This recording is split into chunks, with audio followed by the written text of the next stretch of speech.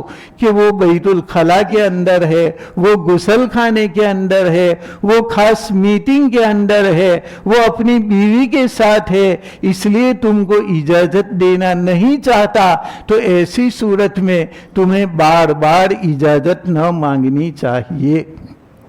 اب اس کے بعد اللہ تبارک و تعالی نے فرمایا کہ گھروں کے اندر بھی جب تم داخل ہونے کے لیے اجازت چاہو تو گھر کے سامنے بالکل دروازے کے سامنے کھڑا رہنا یہ ادب کے خلاف ہے، اس لیے کہ ہو سکتا ہے کہ کوئی عورت، کوئی مستورات، کوئی پردہ کرنے والی عورت دروازہ کھولنے کے لیے نکلے اور تم تو بالکل سامنے ہو تو تمہاری نگاہ پڑ گئی تو پھر اجازت لینے کا کیا فائدہ ہوا؟ اس لیے گھر کی داہنی جانب، دروازے کی داہنی جانب یا دروازے کی بائیں جانب کھڑا رہے اور اجازت چاہے، اور اگر کوئی عورت کی آواز ہو تو ایسی صورت کے اندر وہ اس طریقے سے جواب دے کہ دونوں کے اندر کوئی پردہ کے اندر خلل نہ ہو۔ اللہ تبارک و تعالی نے حکم دیا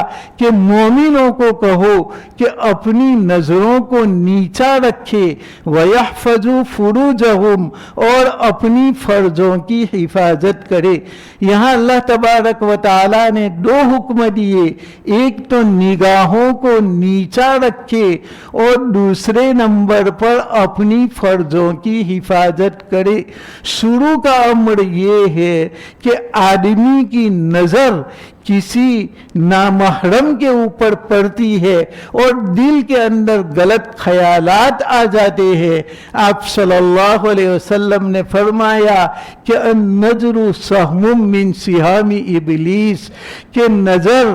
ابلیس کے تیروں میں سے ایک تیر ہے، کبھی وہ نظر لگ جاتی ہے اور وہ نظر دل کے اندر برا اثر کر دیتی ہے، شیطان کی نظر ہوا کرتی ہے، یا تو مرد کی نگاہ کو بھٹکا دیتی ہے یا عورت کی نگاہ کو بھٹکا دیتی ہے، جس کی بنا پر برے برے خیالات آتے ہیں اور وہاں سے راستہ ایک پیدا ہوتا ہے تعلقات کا، اور وہاں سے زنا کا راستہ پیدا ہوتا ہے۔ تو شریعت نے پہلے ہی چور دروازے کے اوپر قدغن لگا دی اور بتلا دیا کہ اپنی نظروں کی حفاظت کرو، کوئی عورت سامنے ہو تو اپنی نظر کی تم حفاظت کرو۔ آپ صلی اللہ علیہ وسلم سے ایک صحابی نے پوچھا کہ یا رسول اللہ، میری نظر اچانک ایک عورت کے اوپر پڑ گئی تو میں کیا کروں؟ تو آپ صلی اللہ علیہ وسلم نے فرمایا کہ تم نظر کو پھیر لو، اور آپ صلی اللہ علیہ وسلم نے حضرت علی رضی اللہ تعالیٰ عنہ کو فرمایا لا تتبع النظرة النظرة فإن لك الأولى وليست لك الآخرة، کہ اے علی، ایک نظر کے بعد دوسری نظر مت ڈالنا، اس لیے کہ پہلی نظر اتفاقی تھی، اس لیے وہ نظر تو معاف ہے، لیکن دوسری نظر معاف نہیں ہے، بلکہ پہلی نظر میں اگر تم نے نگاہ کو ہٹا لیا اللہ کے خوف سے